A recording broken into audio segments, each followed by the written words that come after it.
testemunho para dar dele, por onde eu vou, porque ele recebeu muito bem ali na Igreja Batista de Nova Esperança. Nós servimos a Deus nisso ali. E sempre ele foi, né, um homem de Deus muito conciliador, paciente, né, tranquilo, bem diferente disso, sou um pouco cabeça quente. Mas ele é um amigo excelente e para mim é uma alegria estar com ele aqui, né, com vocês, irmãos. E muito feliz também porque essa igreja, né, ela tem dado toda essa importância e valor que a reforma protestante tem. Fiquei muito triste, né, com alguns irmãos nossos, pastores, inclusive igrejas, que quando a gente está fazendo ênfase à reforma, a importância dela para nós como cristãos, eles colocam, não, que nós somos batistas e somos um movimento análogo, não somos protestantes, e se desfazem, não temos nada com Lutero, Calvino e Melanchthon, nem os grandes homens de Deus da história. Fico triste, né, com isso, fico feliz que essa igreja não pensa assim. Eu tenho alegria, irmãos, como eu disse na minha igreja, né? Domingo a gente fez um resumo dos 5 solas para a igreja.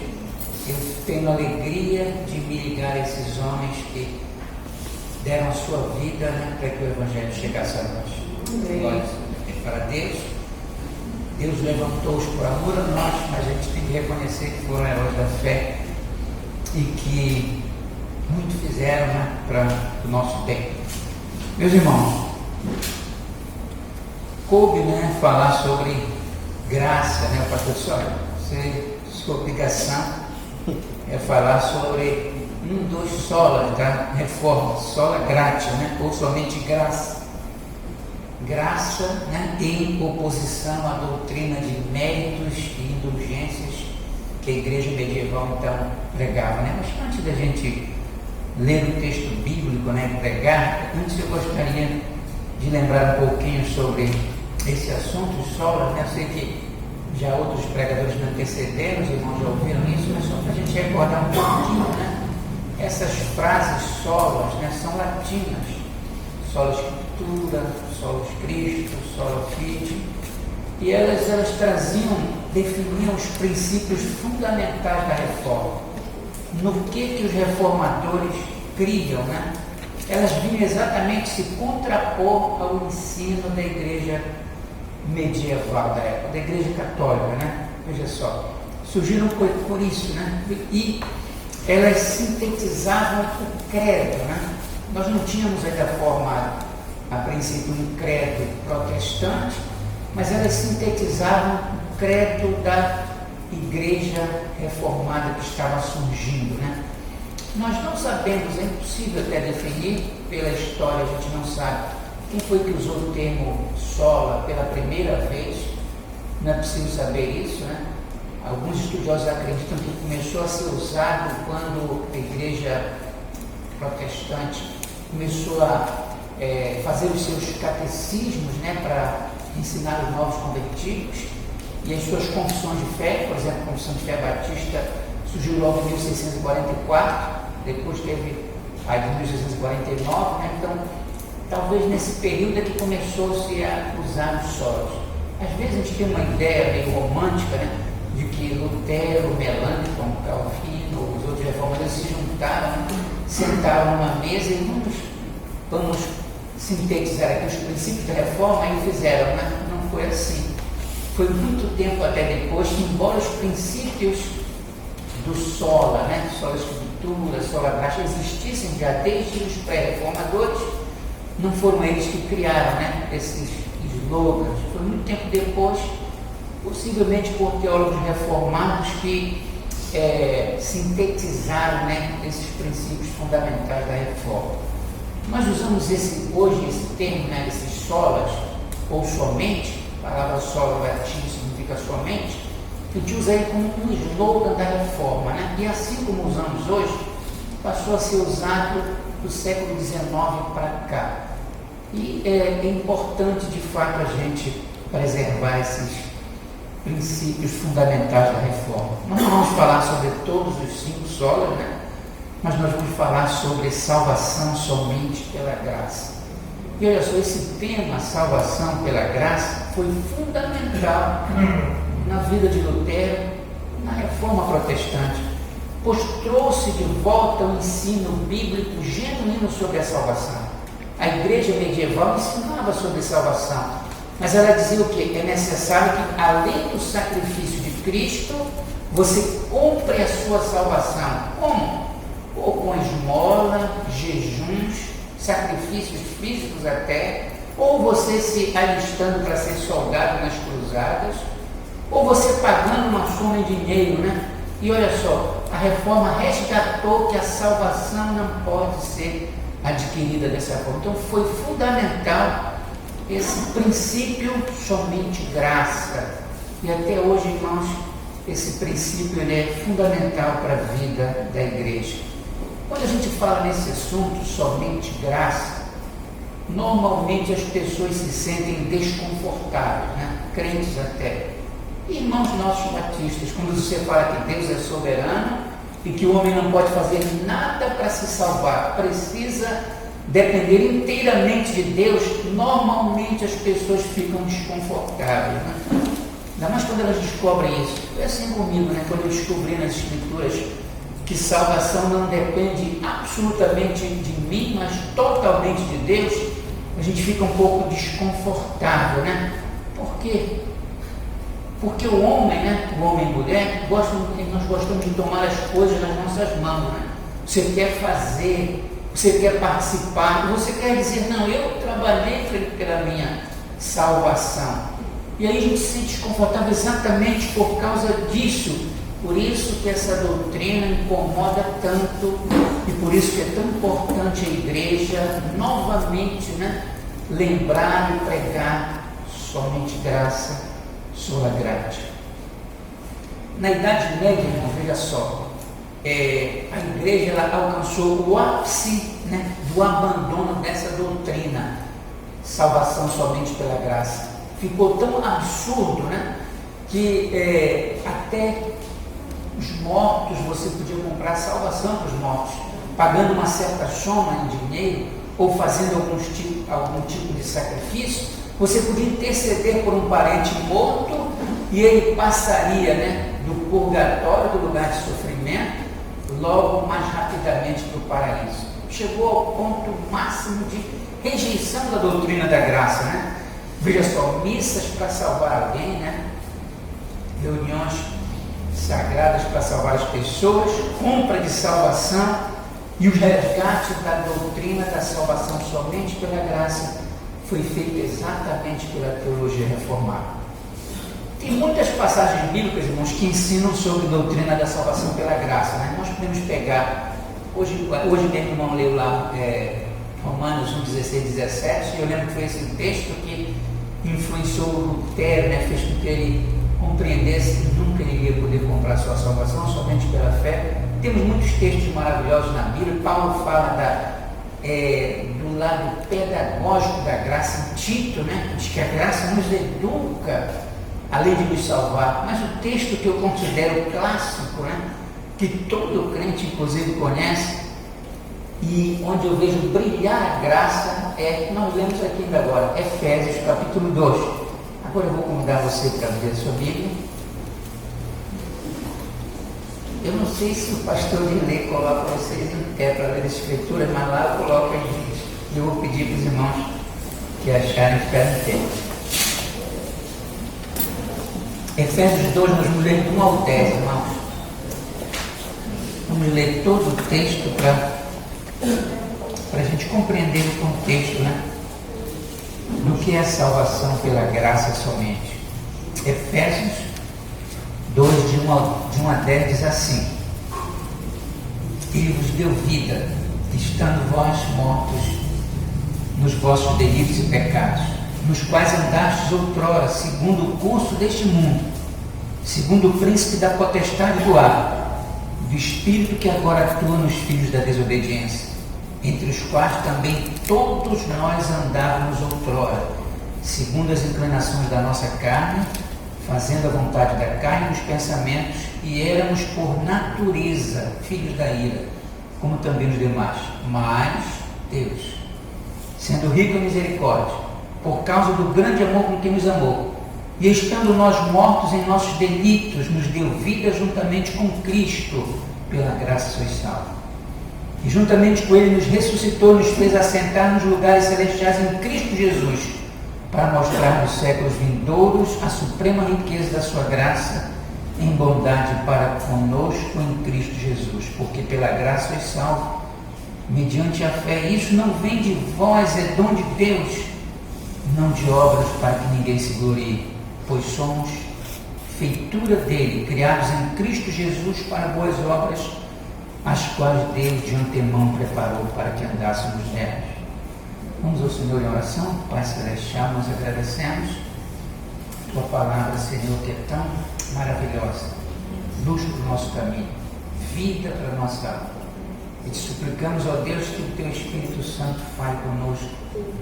Eu não tenho capacidade inata, não, Senhor, muito pelo contrário, minha natureza é pecaminosa, mas pela Tua graça, me concede poder para anunciar a Tua palavra com fidelidade, ó Deus, e com zelo, para que as vidas aqui sejam edificadas, compreendam que Tu és soberano, ó Deus, e que ao Senhor pertence a salvação. Em nome de Jesus eu te agradeço. Amém.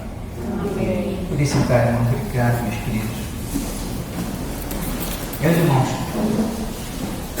muitas passagens falam sobre graça, né? Mas eu creio que essa é a mais consistente, né? Mais conhecida. Eu queria lembrar um pouquinho aqui do contexto de Efésios, né? Paulo foi que escreveu a carta aos Efésios e escreveu quando ele estava preso em Roma.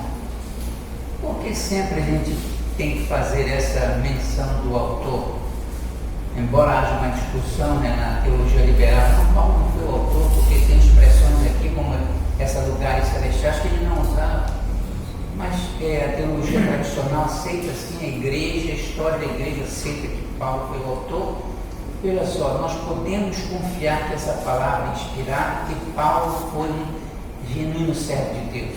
Deus não usa qualquer um, não. Deus usa pessoas que ele escolhe. E Paulo foi transformado por Deus para ser um servo do Senhor.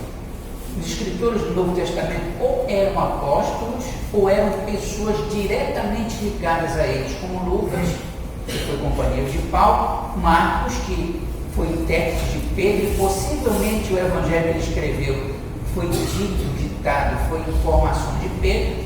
Sempre pessoas muito ligadas. Tiago, né, foi o meio-irmão de Jesus. Então nós podemos confiar que esses homens escreveram a palavra de Deus. Deus os capacitou e os inspirou para que eles escrevessem aquilo que Deus queria. Paulo fundou, né, a igreja de Éfeso. Ele não escreveu só para a igreja de Éfeso. Há indícios, né, que a carta era para circular em todas as igrejas da Ásia Menor. Mas Paulo trabalhou 3 anos ali em Éfeso. Atos, capítulo 19 em diante, 20 registra isso. Paulo teve um grande trabalho, uma obra maravilhosa.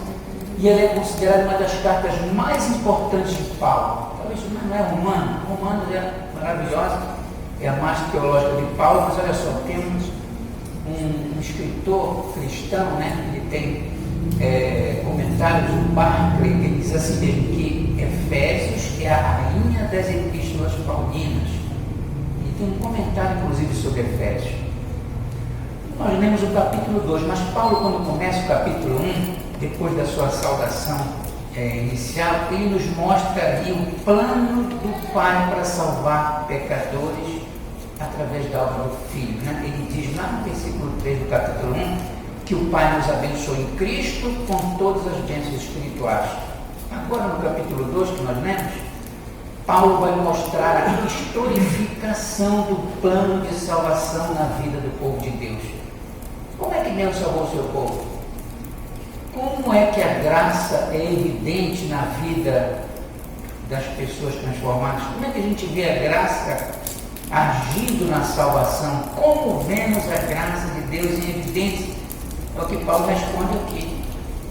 O que é pela graça somente ser salvo? O que é somente graça? Paulo responde isso aqui. E olha só, irmãos, nós dividimos esse texto em 3 partes, né? nós vamos ver como era o nosso estado antes da nossa regeneração, que Deus fez por nós, e depois, para que Deus nos salvou, que é lá o versículo 10, né? 1 ao 3, nós vamos ver o que o pecado fez conosco, qual é o nosso estado. Do 4 ao 9, né, o que Deus fez por nós, e no versículo 10, para que nós fomos salvos pela graça.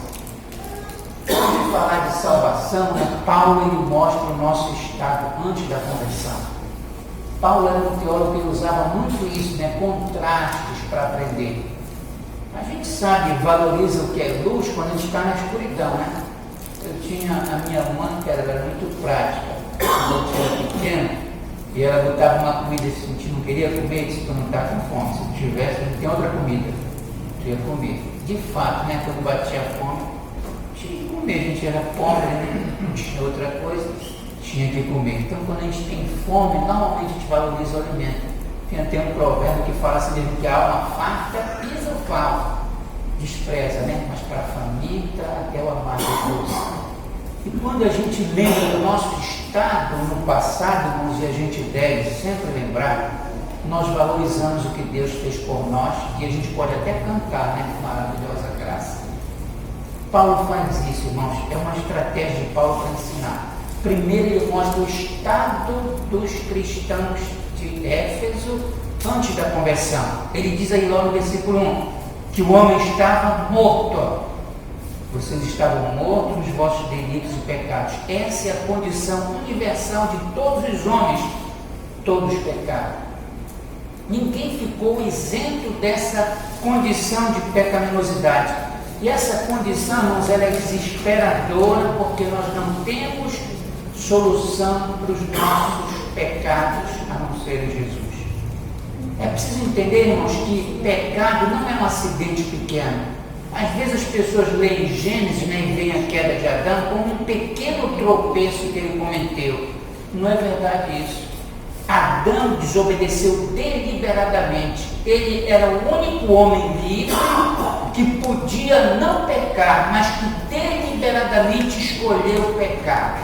E isso foi gravíssimo, porque Deus havia advertido: se fizeres o que eu te disse para não fazer, certamente morrerás. Não foi coisa pequena. Veja só, irmãos, pecado não é uma doença que se cura com um remédio simples. Não é não. Veja só, irmãos, Paulo não diz que o homem está doente e precisa de remédio. Paulo diz que o homem está morto, e um morto precisa de ressurreição. E nenhum homem ainda conseguiu ressuscitar um morto. Ninguém consegue fazer isso, senão somente Deus. Então o estado do homem é gravíssimo. A condição universal do homem é exatamente essa: todos são pecadores e todos estão mortos, né? Tem um escritor chamado William Libes, ele tem uma Bíblia de estudos, eu até tenho essa Bíblia. Ele fala assim mesmo, que o mundo é como um cemitério, né? Onde tem várias lápides escritas assim: aqui jaz fulano, todas as pessoas sem Cristo estão mortas. O mundo é um vasto cemitério, de acordo com Libes.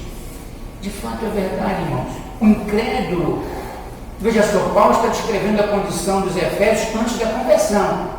E essa condição é a mesma para quem não crê em Cristo como Senhor e Salvador. O incrédulo, ele não está doente.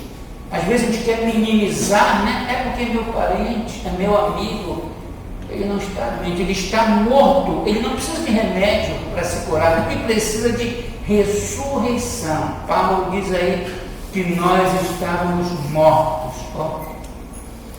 A segunda coisa que Paulo diz da nossa condição antes da conversão é que nós somos naturalmente desobedientes. Veja só aí, os versículos 2, né? E 3 de Efésios, capítulo 2, nos quais andastes outrora, olha só, no passado. Paulo está lembrando a condição deles antes da conversão, segundo o curso deste mundo, olha só, segundo o príncipe da potestade do ar, do espírito que agora atua nos filhos da desobediência, entre os quais também todos nós andamos outrora segundo as inclinações da nossa carne, fazendo a vontade da carne dos pensamentos, que éramos por natureza filhos da ira, como também os demais. Olha só, é incrível que Paulo aqui mostra, né? E o Willis também, ele vê isso aqui, né? Ele comenta esse pedaço aqui e ele diz que tem 3 forças que nos levam, né, para desobedecer Deus. E Paulo fala aqui, ó, o mundo, Satanás, o diabo e a nossa inclinação carnal. Essas 3 forças, né, querem levar a gente a desobedecer a Deus. Veja só, e olha só, o mundo aqui não é sinônimo daquilo que Deus criou, da natureza, não, porque olha só, lá em Gênesis Deus criou e viu que tudo era muito bom. Então não é a natureza, não é o mundo em si, não são as coisas criadas por Deus que são ruins, não, claro que não é sinônimo de criação. Mundo aqui é esse sistema que faz pressão em cada um de nós para que a gente desobedeça a Deus. Por isso que Paulo fala em Romanos 12, não vos conformeis com este século. A palavra conformar ali é morfer, não tomem a forma. O mundo nos pressiona, para dizer, olha só, é ridículo ter fé, ser cristão. O que é bom é a gente dar vazão aos prazeres e fazer o que a gente quer. Se me faz feliz, não importa. E isso é o que o mundo pressiona a gente para pensar. Por meio das novelas e dos livros e da política e das instituições, mas nós não podemos cair nesse sistema, irmãos.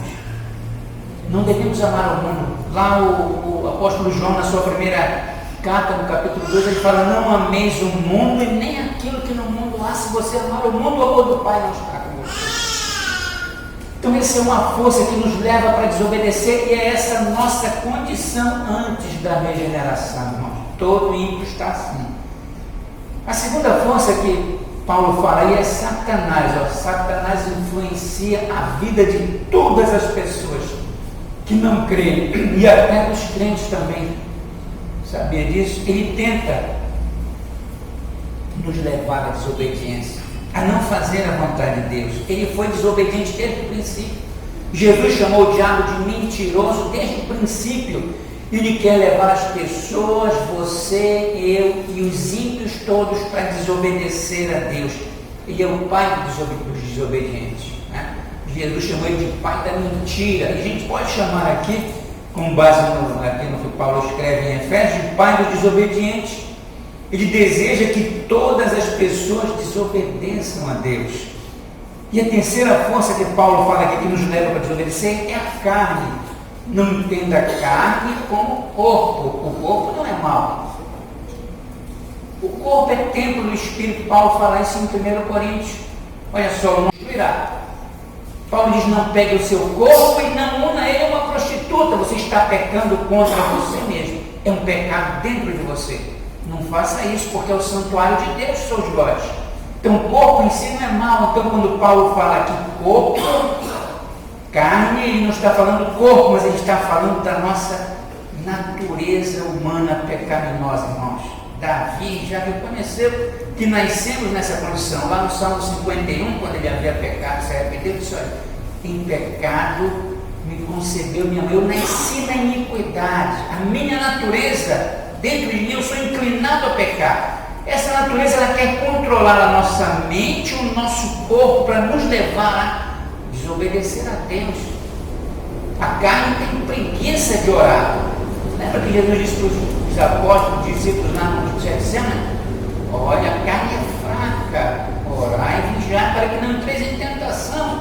Nossa carne não quer orar, nossa carne não quer fazer o bem, não quer perdoar, ela quer que a gente seja insubmisso a Deus. Essa natureza carnal é inimiga de Deus.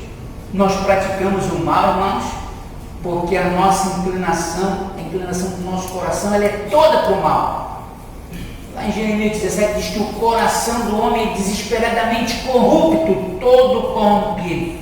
E o homem pode mudar isso? Não. Paulo mostra essa condição do homem antes da conversão para mostrar que ele não pode fazer absolutamente nada para sair disso. Veja só, o profeta Jeremias diz lá no seu livro, no capítulo 13, versículo 23, ele diz assim, um versículo interessante. O etíope pode mudar a cor da sua pele? O etíope é negro, né? Pode. E diz, o leopardo pode tirar as suas manchas? Estareis vós, se vocês podem fazer o bem estando acostumados a fazer o mal? A resposta é não, irmãos. Nós não podemos mudar essa natureza. Paulo ainda vai mais longe, né? Dizendo que nós somos completamente vendidos ao pecado. Olha só, ele diz no final do versículo, no meio do versículo 3, seguindo os desejos carnais, fazendo a vontade da carne e da mente. O que é isso aqui? Aí eu vou usar uma expressão que Calvino usou, depravação total. Tem gente que não gosta dessa expressão, eu sei, né? Ela é um pouco impactante, não? Depravação total, isso é muito forte. Mas o que Paulo diz aqui, que a nossa condição antes da regeneração é essa. Nós só tínhamos desejos carnais, e nós só fazíamos a vontade da carne e da mente. Nós temos que entender aqui o que é depravação total, irmãos. Embora pareça ofensivo, é verdade. Veja só, irmãos, essa ideia teológica da depravação total, ela deriva do conceito de Agostinho. Agostinho foi um teólogo da Idade Média, um dos pais da igreja, né? Acho que ano 400, mais ou menos 500, ele foi um monge, né? Ele foi um bispo e ele fez o conceito de pecado original. Veja só, irmãos, segundo essa doutrina do pecado original, Agostinho ensinava que o homem não regenerado, ele é escravo do pecado e ele sozinho não consegue se libertar. Por causa disso, ele é incapaz de exercer a sua vontade livre para salvar-se. Daí, Calvino colocou o conceito de depravação total a partir de Agostinho. De fato, isso é verdade, irmãos. O homem não regenerado não consegue viver para agradar a Deus, só vive para agradar a si, sua carne, e os desejos da sua mente, do seu pensamento. Ele pratica o pecado porque os seus pensamentos são pecaminosos. Jesus disse em João capítulo 8, 34, todo aquele que comete o pecado é escravo do pecado. Mas tem uma boa notícia também dada por Jesus. Se o escravo não fica para sempre na casa, o filho fica, o escravo não. Há uma possibilidade de libertação. Mas se nós praticamos o pecado, nós somos escravos. O pecado nos escraviza. Paulo, quando fala sobre o pecado em Romanos, ele mostra o pecado como um senhor que escraviza as pessoas e paga salário. E diz, olha, o salário do pecado é a morte. Exatamente assim que o pecado age, nos deixando o homem nesse estado de total alienação de Deus e depravação. Claro, você vai dizer, mas o incrédulo não pode fazer o bem? Claro que pode. A doutrina não nega isso.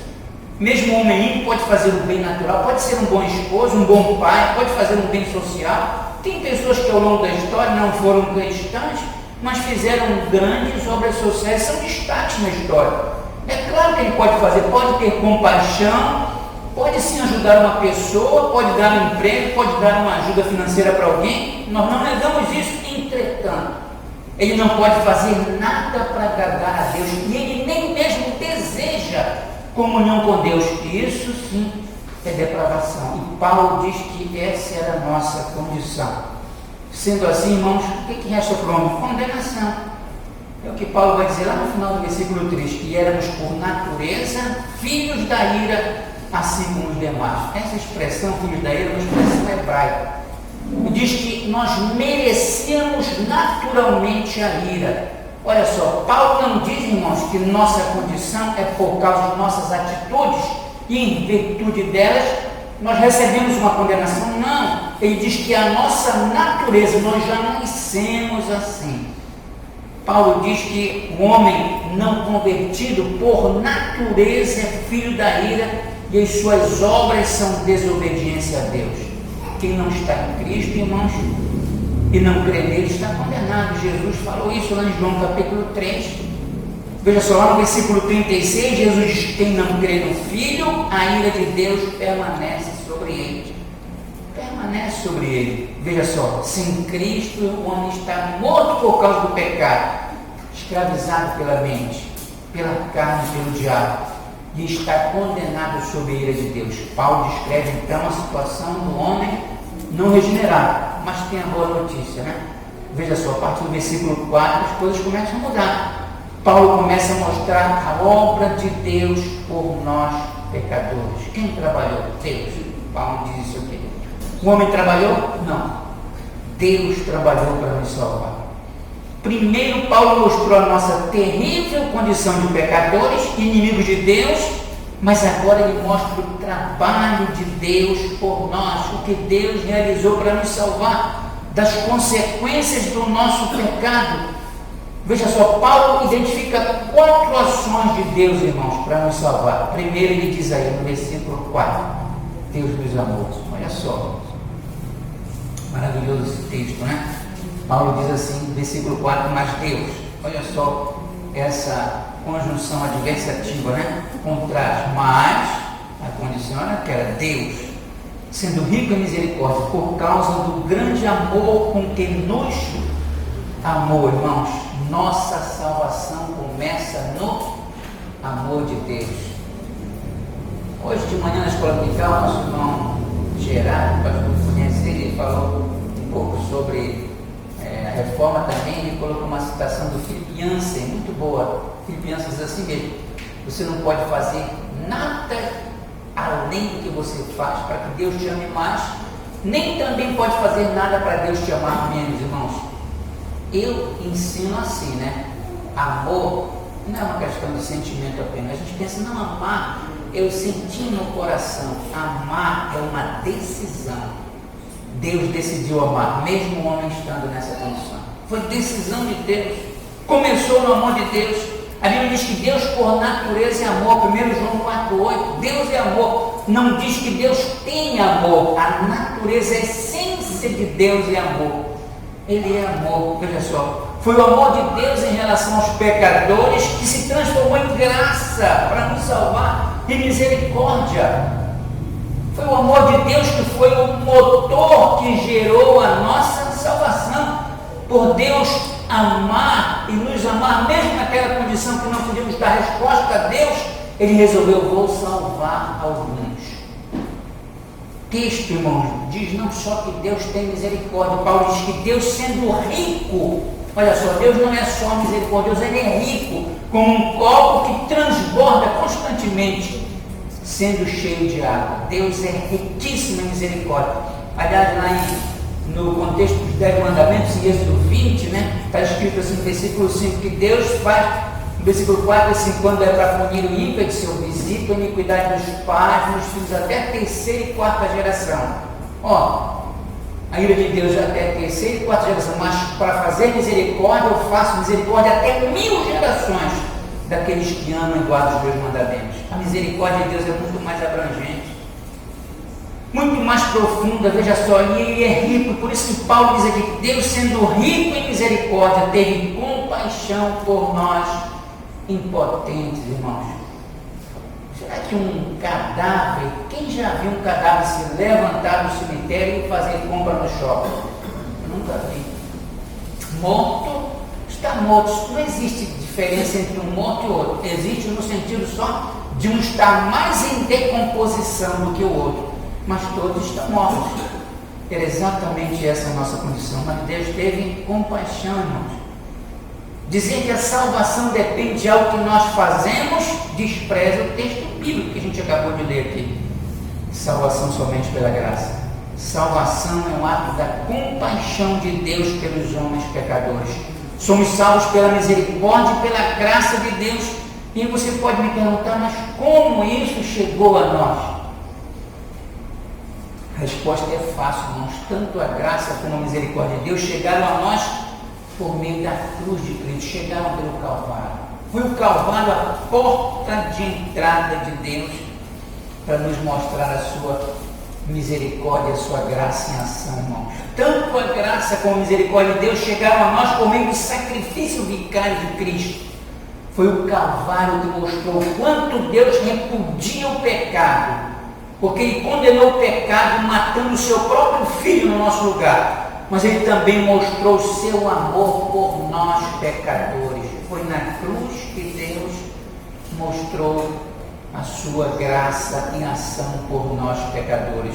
Paulo não fala somente da nossa salvação, quando ele diz, olha só, mas Deus, sendo rico em misericórdia, pelo seu muito amor, ele não está falando só da nossa salvação, mas da motivação de Deus para nos salvar. Aliás, nesses versículos aqui, Paulo usa 4 palavras maravilhosas: amor, misericórdia, graça e bondade. Essa foi a motivação de Deus. E o que isso nos diz? Nada em mim, nada em nós, tudo no ser de Deus. Misericórdia, amor, graça e bondade está no ser de Deus. Não em nós. Não posso fazer nada para Deus me amar, nem mais nem menos, ou para ter graça comigo, ou misericórdia ou bondade. Não posso, irmãos. O homem é influenciado assim, né? Deus, irmãos, é um ser totalmente livre. Um dos atributos de Deus é a sua total independência. Nada pode influenciar as decisões de Deus. Você pode, né, se bater, se cortar, chorar, lamentar. Isso não vai influenciar as decisões de Deus. Não é que ele não escute as suas orações. É que Deus não é como o homem, irmãos, que pode ser imutável, né? Deus não muda. Ele tem as suas decisões permanentes, irmãos. Veja só, nada em nós, tudo no ser de Deus. Quando Deus Pai ressuscitou a Jesus Cristo, Ele deu mostra, né, para todos, para anjos, para o mundo todo, deu mostras do seu poder. Mas quando Ele nos salvou, mostrou a sua graça para nos salvar, Ele demonstrou quão rica é essa graça.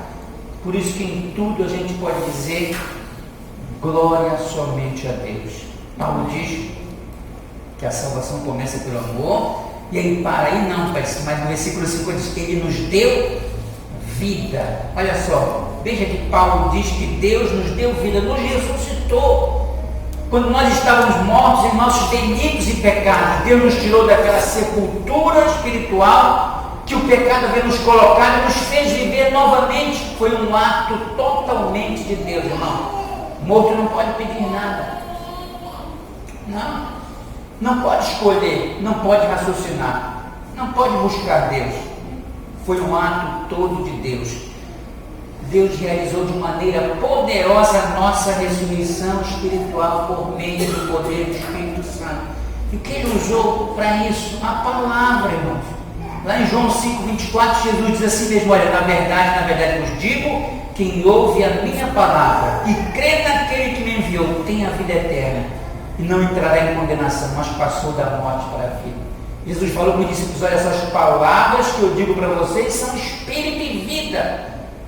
Jesus disse: olha só, essas palavras que eu tenho dito para vocês, elas têm limpado vocês estão limpos pelas palavras que eu vos tenho declarado. Olha o poder da palavra. Por isso é tão importante a pregação, né? Veja só, nós estávamos mortos, mas Deus nos ressuscitou e nós ouvimos a pregação bíblica, a palavra de Deus, e aí nós respondemos positivamente ao chamado do Senhor. Foi isso que aconteceu, irmãos. Recebemos uma nova vida. Quando cremos, passamos da morte para a vida, da sepultura para uma nova vida. E aí Paulo diz ainda no versículo 6 que Jesus não parou aí, né? Ele nos fez assentar nos lugares celestiais em Cristo Jesus. Versículo 6. Olha só, irmãos, essa expressão lugares celestiais só acontece na carta de Efésios. Ela é exclusiva. Em nenhuma outra carta Paulo usa essa expressão. Nós devemos interpretar de forma mística, né? Lugares celestiais é aquela esfera de local onde Deus e Jesus estão agora. Isso aí é lugares celestiais em Cristo. Paulo diz que a obra de Deus não parou quando Ele nos ressuscitou, mas além de nos tirar da sepultura, Ele nos exaltou em Cristo, nos colocou em união com Cristo. A doutrina da união com Cristo, de acordo com alguns teólogos, é uma das mais importantes. O Roy Kema diz isso, uma das mais importantes de toda a Bíblia. Veja só, Deus não só nos ressuscitou e nos deixou no cemitério, mas Ele nos fez estar unidos a Cristo. Agora, nesse exato momento, nós estamos assentados com Cristo nos lugares celestiais, acima de todo principado, de toda potestade. Jesus compartilha conosco do seu trono celestial, e Ele faz tudo isso por causa da sua graça. Foi a graça que motivou o Senhor a fazer isso. Mas olha só, Paulo diz ainda aí que depois de ter feito isso, né, tem nos amado, nos dado vida, de nos fazer assentar ao lado de Cristo nos lugares celestiais, Deus nos mantém salvos, né? É exatamente isso que ele faz nos versículos 7 a 9, né? Quando ele fala pela segunda vez a expressão salvos pela graça, para mostrar nos séculos vindouros a suprema riqueza da sua graça e bondade para conosco em Cristo Jesus, porque pela graça sois salvos mediante a fé. Isso não vem de vós, é dom de Deus, não de obras, para que ninguém se glorie. Veja só, irmãos, alguns cristãos acham que o propósito de Deus em nos redimir, em nos salvar, é só para nos livrar do inferno, né? Não é verdade isso.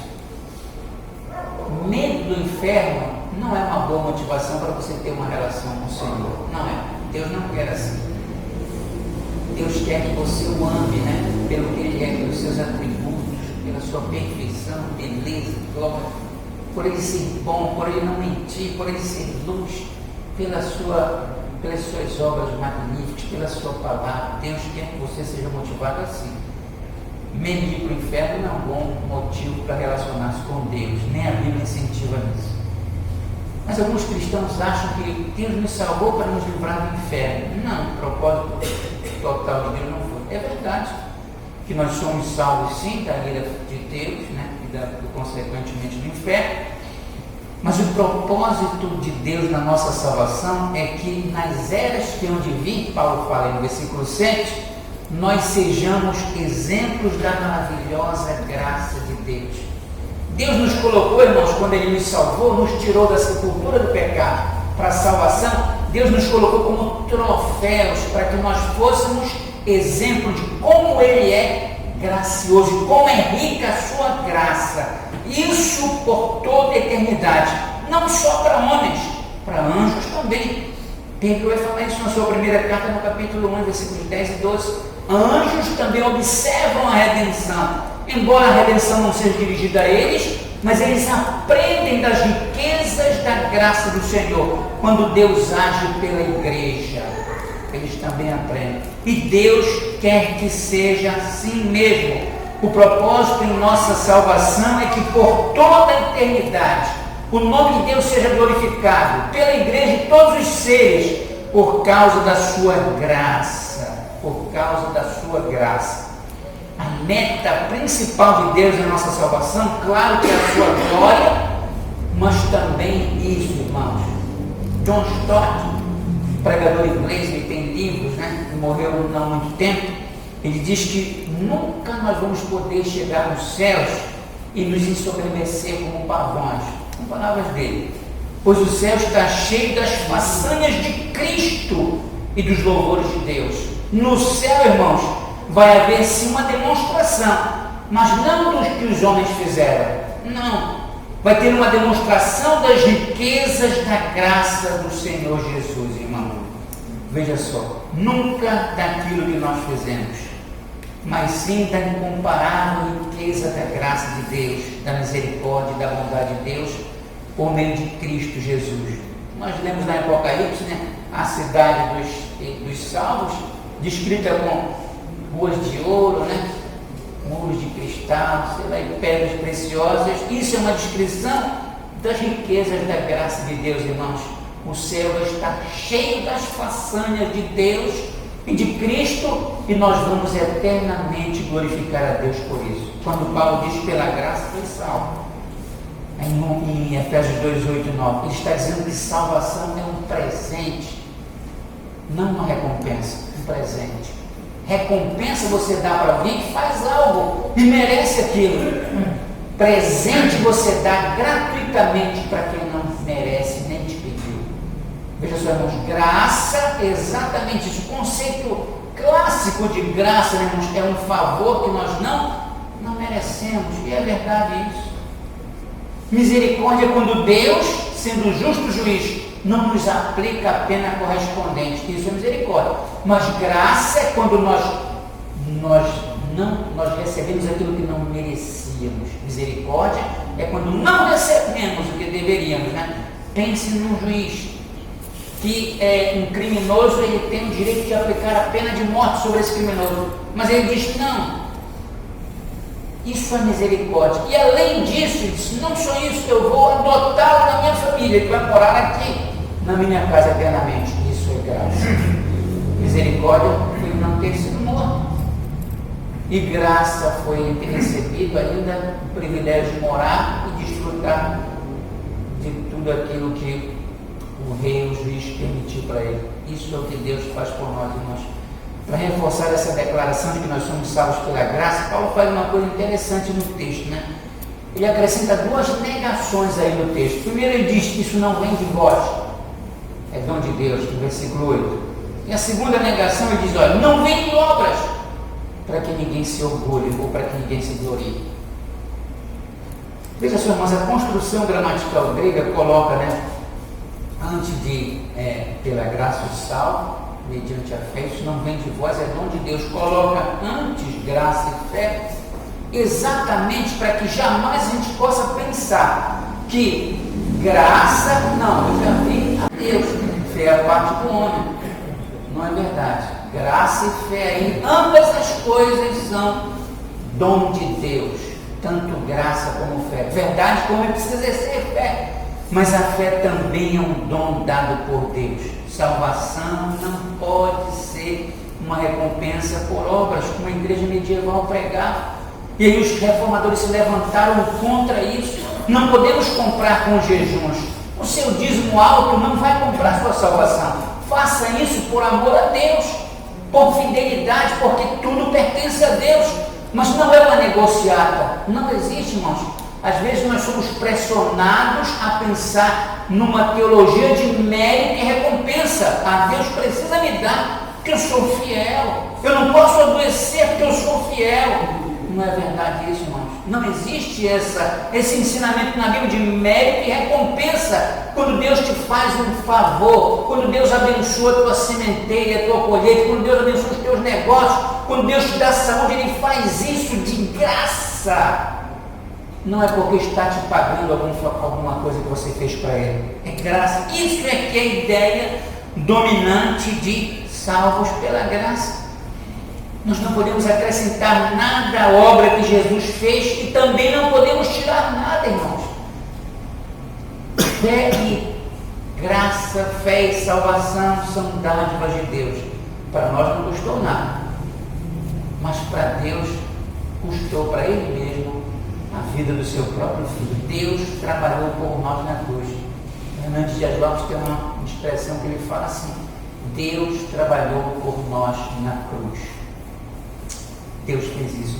Salvação pela graça, mas também por meio da fé, né? Graça salva, mas o instrumento é a fé. Calvino, né? O reformador João Calvino, ele diz que a fé faz uma pessoa vir de mãos vazias para Cristo, para que então ele possa se encher das bênçãos do Senhor Jesus.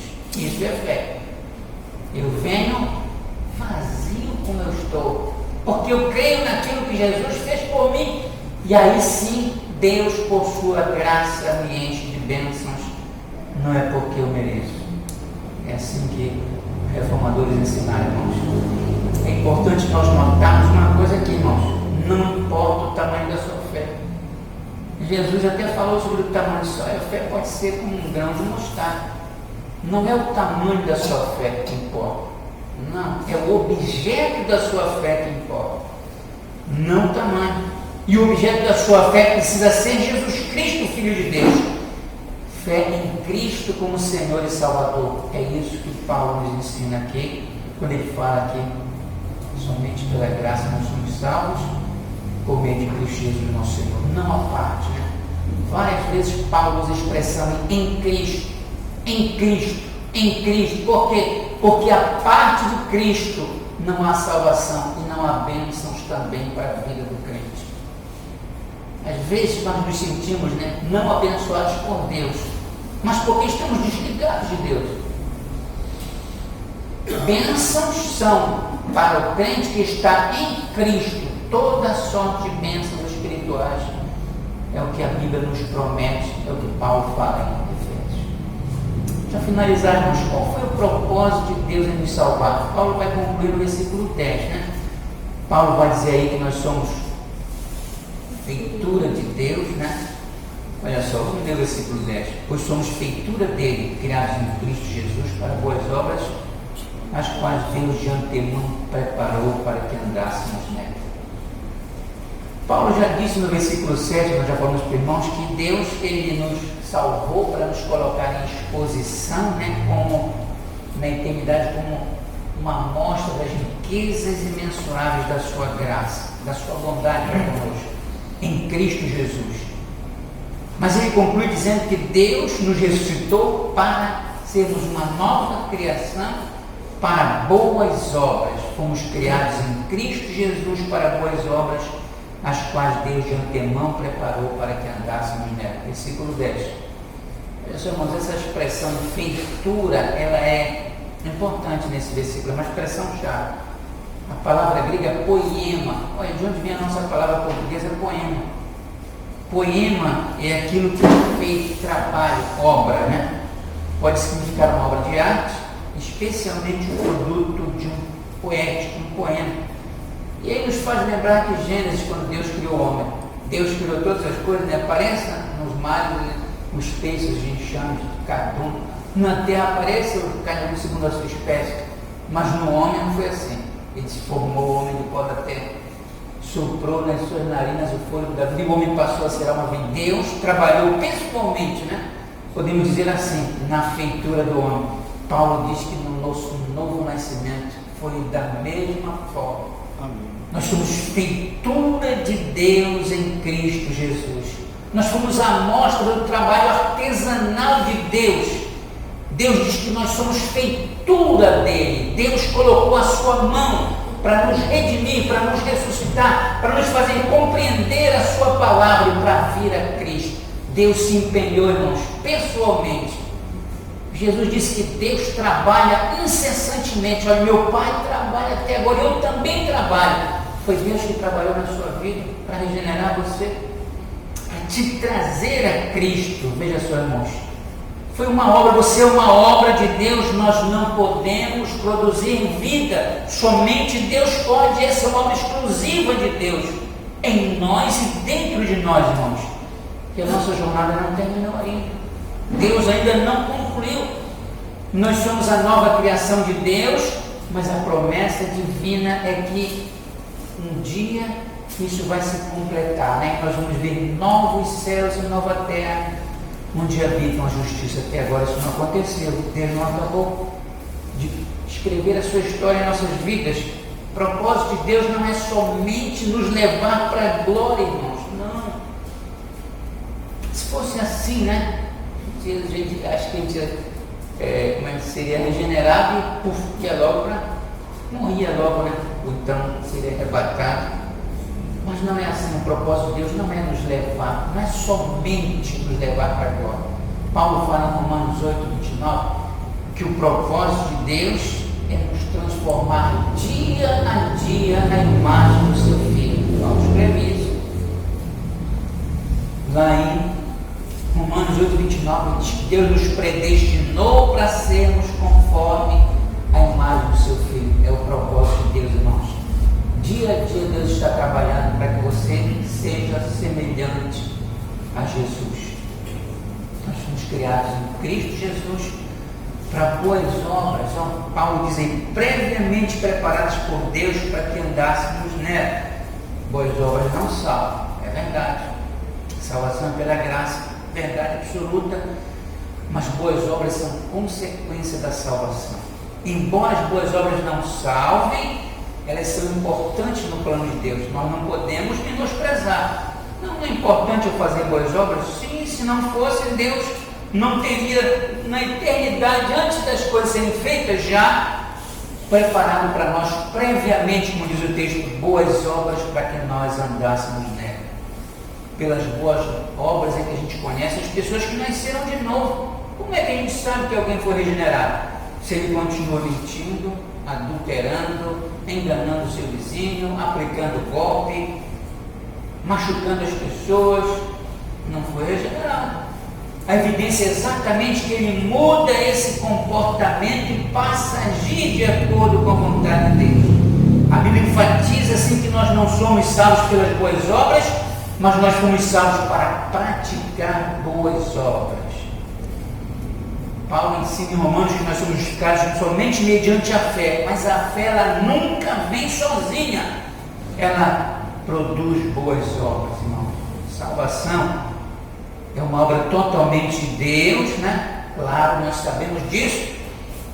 Nossas boas obras não vão nos levar para o céu, não vão, mas olha só, irmãos, mas é uma coisa que a Bíblia diz: nós não vamos entrar no céu por boas obras, mas quando a gente entrar lá, as boas obras vão atrás da gente. Está na Escritura, isso está. Apocalipse 14, 13. Bem-aventurado aqueles que desde agora morrem no Senhor, as suas obras os acompanham. Você não será salvo pelas boas obras, mas ao entrar nos céus, tuas boas obras vão te acompanhar, porque elas foram determinadas por Deus desde a eternidade para a glória do Senhor. Para a glória do Senhor. Já estavam no plano eterno de Deus e elas foram decretadas por Deus para o louvor da sua glória. Para a gente concluir, irmãos, nós devemos aplicar esse texto na nossa vida, né? Eu vejo aqui algumas aplicações importantes com base nesse texto. A primeira coisa que eu vejo aqui, irmãos, é que todo crente ele deve lembrar da sua condição antes da conversão. Paulo fala, né, dos cristãos de Éfeso: olha, vocês eram assim, mas ele se inclui. Também nós andávamos conforme o curso desse mundo, conforme as potestades do ar, uma referência ao diabo, né? Nós éramos assim, eu também era assim, diz Paulo. Nós devemos lembrar, irmãos, do nosso estado de pecaminosidade, como nós estávamos perdidos, como é que Deus foi compassivo e misericordioso nos redimindo. Nós estávamos mortos e Deus nos ressuscitou, nos trouxe para a vida. Nós já nascemos nessa condição. Os nossos atos só agravavam essa situação. Reconhecer isso é importante, irmãos, porque nos faz humildes e dependentes de Deus. E olha só, a humildade é a porta de entrada para o reino dos céus. A primeira bem-aventurança é exatamente essa: bem-aventurados pobres, humildes, deles é o reino dos céus. Tem um provérbio que eu gosto muito que diz assim mesmo: a soberba precede a ruína, mas a humildade precede a honra. Nenhum soberbo vai ser justificado por Deus, mas os humildes. Isso nos faz ser humildes e dependentes de Deus. Essa doutrina, às vezes, ela mexe com os nossos brios, né? Porque a gente quer ter algum valor, mas o nosso valor nunca é a parte de Cristo, é sempre junto com Jesus. Valemos sim, porque estamos unidos a Cristo. Mas antes nós éramos menos que nada, né? Como diz a Escritura. Nós devemos sim nos humilhar diante de Deus, reconhecendo a nossa condição passada. É inútil você pensar que pode construir um caminho para Deus com seus próprios esforços. Não pode, irmãos. Você deve depender somente da graça de Deus. É o que a palavra do Senhor nos ensina. A segunda coisa, irmãos, é que a motivação de Deus em nos salvar está nele mesmo, não em nós. Eu não posso fazer nada para Deus me amar mais. Eu até gostaria, né? Nem também para me amar menos, graças a Deus, né? A origem da nossa salvação ela está no amor de Deus. Onde foi que se originou o plano de salvação? No amor de Deus. Foi na eternidade, né? Quando um esposo diz não tinha nenhuma olhar de anjo, asa de anjo ainda no universo, aí que nasceu a nossa salvação. Veja só, mas originou-se no amor de Deus. Foi por compaixão que Deus nos deu alívio da nossa condição de pecadores condenados. Foi o amor de Deus que nos motivou, que o motivou a nos salvar, né? Pecadores perdidos. Tudo foi por amor. O que isso nos ensina, irmãos? Já que nós fomos amados assim, tão profundamente por Deus, nós experimentamos esse amor de Deus, deve ser também fácil para nós amar, porque nós passamos por essa experiência. Eu estava perdido, terrivelmente perdido, fui amado por Deus. Essa experiência deve nos impulsionar a amar nosso irmão, nosso cônjuge, nossos filhos, nossos inimigos também. Não pode haver espaço para ódio no coração do crente, porque ele foi amado dessa forma, ele sabe disso. Eu digo sempre, irmãos, eu sei que é difícil perdoar, né? Mas eu digo sempre que eu consigo perdoar, porque quando eu olho para isso aqui, eu vi o quanto eu fui perdoar, fica fácil perdoar. Até mesmo quem tentou me matar, né? A gente perdoa, porque Deus nos amou tão profundamente que é pequeno, né, a dívida que um próximo tem com a gente diante da salvação. Deus me amou e me salvou para que eu ame outras pessoas, para que eu ajude outras pessoas a encontrar o caminho que é Jesus. Terceiro, salvação é sim pela graça, mas obras são importantes no plano divino da salvação, irmãos. Não devemos menosprezar, né? Obras não salvam, mas são sim evidência da nossa salvação. Deus projetou para nós obras desde a eternidade, né? A gente não precisa ficar preocupado, Deus vai colocá-las no nosso caminho, a gente só precisa confiar no Senhor. Elas não salvam, mas são evidência da salvação. Mas olha só, uma coisa importante, tem muita gente que pratica boas obras, atos bons, para serem vistos, né? Para se promoverem, ou simplesmente pensam que fazendo boas coisas eles vão comprar o direito de entrar no céu. Assim não. As boas obras precisam vir de um coração regenerado. Olha a sequência: primeiro regeneração, depois boas obras. Boas obras vêm de um coração regenerado, que pratica o bem não para ser visto, mas pratica o bem para a glória de Deus, sem esperar recompensa nenhuma. Quarto, irmãos, nós somos salvos então, né, somente pela graça de Deus. Repetindo aí os nossos reformadores, sola gratia, nada mais. Isso vai nos levar a abraçar uma vida libertina, de imprudência moral? Absolutamente não. A graça de Deus no Evangelho, irmãos, nos ensina a buscar uma vida de consagração e santidade. Paulo fala isso em Romanos 6,12. 6, 1 e 2, permaneceremos no pecado para que a graça abunde? De modo nenhum. Nós que estamos mortos para o pecado, como viveremos ainda nele? Graça não nos faz pecar, mas nos livra do poder do pecado. Por isso você pode dizer, sola gratia. Vamos a Cristo na oração mais celeste. Agradecemos a Ti, ó Deus,